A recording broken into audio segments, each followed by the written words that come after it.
How do spacecraft slow down? Well, there are primarily two methods of thought for how spacecraft slow down, and you really have to ask yourself, are we landing in an area that has an atmosphere? If not, you definitely want to go with retropropulsion, where you use retro thrusters pointed down at the surface of the planet to slow yourself down as you're coming in. If you do have an atmosphere, that makes it a lot easier, as the atmosphere acts as kind of a giant brake as you slow down. So you have your missions like Apollo that used retropropulsion when we went to the moon. When you're able to use the atmosphere, you have your heat shield on the blunt end of your spacecraft coming into the atmosphere, and then the parachutes will come out and slow you down the rest of the way to provide that safe landing. Here at NASA, we're constantly developing new technologies to help with that entry, descent, and landing, or EDL.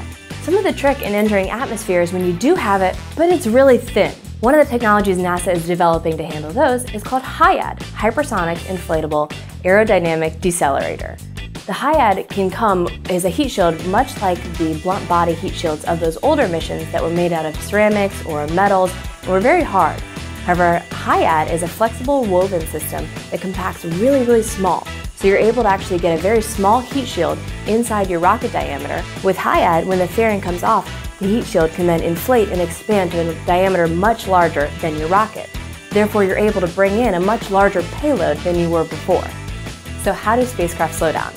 You have retropropulsion, you've got your rigid aeroshells and parachutes, and coming soon, we've got these inflatable heat shields.